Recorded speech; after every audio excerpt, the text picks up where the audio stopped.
नमस्कार दोस्तों, मैं आपका स्वागत करता हूं आपके अपने चैनल फाइनेंशियल गुरु में एक और धमाकेदार वीडियो के अंदर। इस वीडियो के अंदर हम डिस्कस करने वाले हैं लेटेंट व्यू आईपीओ के, जिसकी कि हमें कल लिस्टिंग होती हुई देखने को मिलेगी बीएससी और एनएससी दोनों जगह पे। तो उस आईपीओ के अंदर हमें क्या लिस्टिंग डे स्ट्रेटेजी अपनानी चाहिए जिससे हमारा प्रॉफिट जो है वो मैक्सिमम हो जाए, और हमें मतलब इस आईपीओ के अंदर अगर अलॉटमेंट ना भी मिला हो तो हम क्या प्रोसीजर को फॉलो करें और हम उस आईपीओ के अंदर कुछ ना कुछ पैसे बना सकते हैं। और जैसा कि आपको पता है कि पेटीएम आईपीओ के बाद जो मार्केट के अंदर क्रैश आ चुका है, तो उस हिसाब से आपको लेटेंट व्यू आईपीओ के अंदर भी कुछ प्रॉब्लम देखने को मिलने वाली है उस क्रैश की वजह से। और जो इसका जीएमपी है उसके अंदर भी हमें मतलब अच्छी खासी गिरावट आती हुई देखने को मिली है। तो उस सारे टॉपिक्स के ऊपर हम डिस्कस करने वाले इसी वीडियो के अंदर। So please stay tuned till the end. तो अगर आप चैनल पर पहली बार आए तो प्लीज चैनल को सब्सक्राइब करें, वीडियो को लाइक करें, और अगर आपको कोई सुझाव या फिर कोई और क्वेरी हो तो आप कमेंट सेक्शन में बिल्कुल कमेंट कर सकते हैं। आईपीओ की लिस्टिंग डे स्ट्रेटजी के अंदर जो सबसे इंपॉर्टेंट कंपोनेंट हो जाता है वो हो जाता है इस आईपीओ को सब्सक्रिप्शन कैसा मिला है। तो अगर हम लेटेंट व्यू आईपीओ की बात करें तो इसके अंदर जो क्यूआईबीज का रिस्पॉन्स था वो तगड़ा सब्सक्रिप्शन हमें देखने को मिला। लगभग 150 टाइम के आसपास हमारे पास क्यूआईबीज इस आईपीओ के अंदर इन्वेस्टेड हैं। अगर हम बात करें एचएनआईज की तो उनकी तरफ से आप देख पाओगे बहुत ही तगड़ा सब्सक्रिप्शन है। 882 टाइम्स के आसपास क्यूआईबीज ने मतलब एचएनआईज ने इस आईपीओ के अंदर एप्लीकेशंस लगाई हैं। लेकिन ये जो एचएनआईज हैं ये इस आईपीओ के अंदर एप्लीकेशंस लगा के फंस चुके हैं। ये भी मैं आपको आगे वीडियो में बताने वाला हूँ कि इसका हमारे आईपीओ की लिस्टिंग के ऊपर क्या प्रभाव पड़ने वाला है। और अगर हम बात करें रिटेलर्स की तो आप देख पाओगे रिटेलर्स की तरफ से बहुत ही मतलब आप यूँ मान सकते बम्पर रिस्पॉन्स देखने को मिला। 122 टाइम्स कोई आईपीओ रिटेल कैटेगरी के अंदर बढ़ जाता है तो ये आप मान सकते हो बहुत ही बड़ी बात होती है किसी भी आईपीओ के लिए। अगर हम बात करें इसमें एप्लीकेशंस की तो आप देख पाओगे कि लगभग 37 लाख प्लस एप्लीकेशंस इस आईपीओ के अंदर लग चुकी हैं, जो आप मान सकते हो एक रिकॉर्ड के करीब पहुंच गया है। क्योंकि जो हाईएस्ट हमारे पास सब्सक्रिप्शन रिटेल की तरफ से आया था एप्लीकेशन वाइज वो था ग्लेनमार्क लाइफ साइंसेस आईपीओ में, जिसके अंदर हमें एप्लीकेशंस लगभग 40 लाख के ऊपर एप्लीकेशंस लगती हुई देखने को मिली थी। तो अगर हम बात करें ओवरऑल सब्सक्रिप्शन की तो इस आईपीओ के अंदर हमारे पास 338.25 के आसपास का ओवरऑल सब्सक्रिप्शन निकल के आ रहा है, जो कि एक बहुत ही बम्पर सब्सक्रिप्शन है इस आईपीओ को अंदर। और इस आईपीओ की जो डिमांड है मार्केट के अंदर वो भी आपको मतलब बहुत ही ज़्यादा देखने को मिलेगी। हर कोई इस आईपीओ में अलॉटमेंट मिलने की मतलब वेट कर रहा था, और ये अलॉटमेंट मतलब बहुत ही किस्मत वाले व्यक्तियों को मिली है इस आईपीओ के अंदर।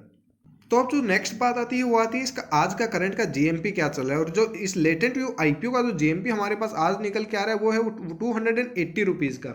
इशू प्राइस हमारे पास है 197 रुपीज़ का। तो इस हिसाब से अगर हम परसेंटेज की टर्म में निकालें तो 142% के आसपास हमारे पास जीएमपी आज भी निकल के आ रहा है। लेकिन जैसे जैसे मतलब आज आपने देखा कि मार्केट की जो कंडीशंस है उस हिसाब से हमें इस जीएमपी के अंदर और भी गिरावट आती हुई देखने को मिल सकती है। इसमें कोई बड़ी बात नहीं है। लेकिन वो लेटेंट व्यू आईपीओ की जो डिमांड है उस हिसाब से अगर आपको ऐसे रिटेलर आपको एप्लीकेशन लगाई है और आपको अलॉटमेंट मिल गई है तो उस हिसाब से आपके पैसे डबल तो होंगे ही होंगे, और डबल से भी ज़्यादा आपको लिस्टिंग गेन देखने वाला को मिलेंगे इस आईपीओ के अंदर, डेट इज श्योर शॉट।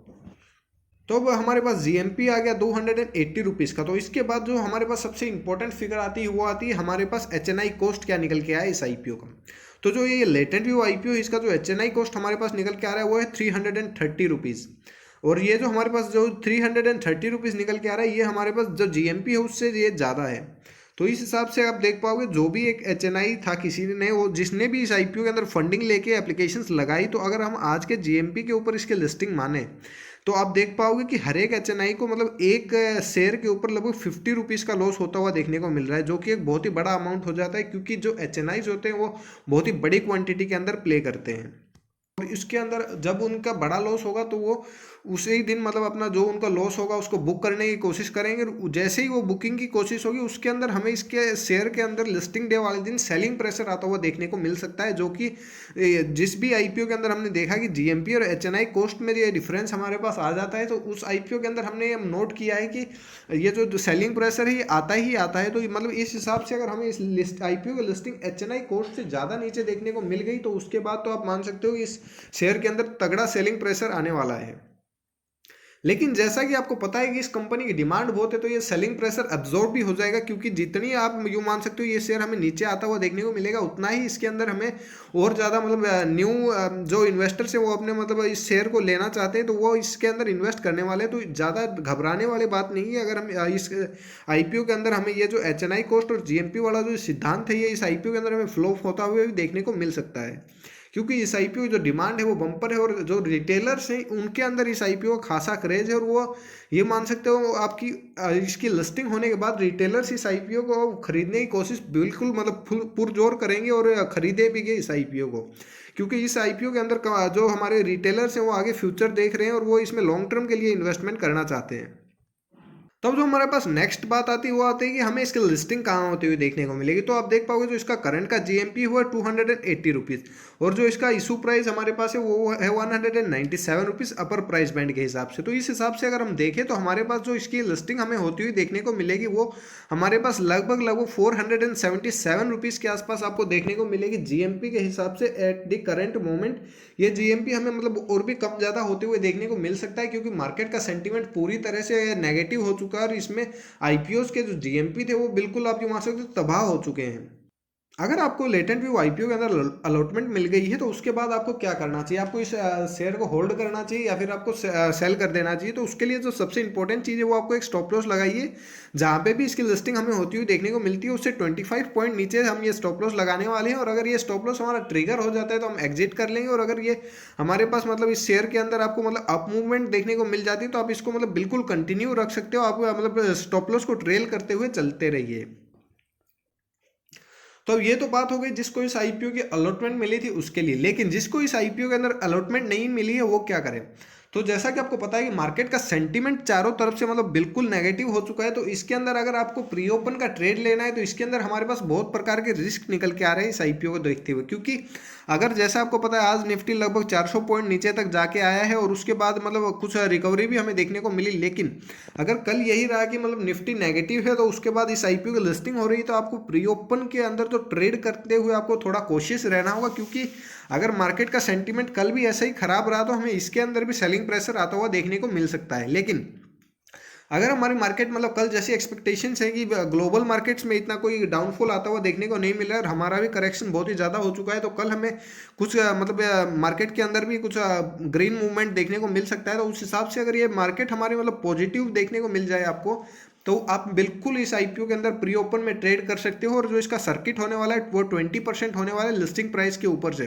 तो आप इसके अंदर भी रिस्क रिवॉर्ड देख के आप बिल्कुल एप्लीकेशंस मतलब प्री ओपन के अंदर ट्रेड कर सकते हो।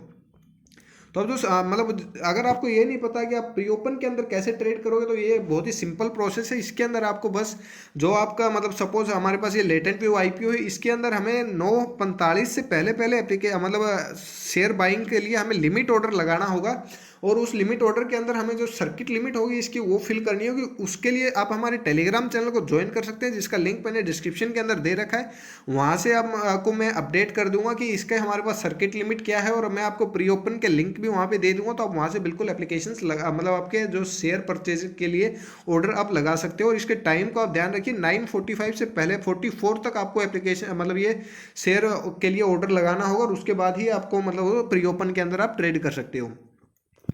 और इसके अंदर अगर आप स्टॉप लॉस की बात करो तो आपके लिए वही है कि आप रिस्क रिवॉर्ड को देखते हुए लगभग 25 पॉइंट्स का तो आपको मतलब रिस्क लेना ही होगा इस आईपीओ के अंदर। और अगर ये 25 पॉइंट से नीचे चला जाता है तो आप इतना लॉस बुक कर सकते हो। और आप इस आईपीओ के अंदर री एंट्री की भी सोच सकते हैं। अगर आपको मतलब प्री ओपन में आपने ट्रेड किया और आपको अगर मतलब एक बार लॉस हो गया और उसके बाद अगर आपको ये लगे कि हाँ मतलब स्टॉक के अंदर वापस स्ट्रेंथ आ रही है तो आप बिल्कुल एप्लीकेशंस लगा सकते हो। क्योंकि जो सबसे मेन बात है वो इस कंपनी की पॉजिटिविटी की रिटेलर्स इस कंपनी में मतलब इन्वेस्टेड रहना चाहते हैं।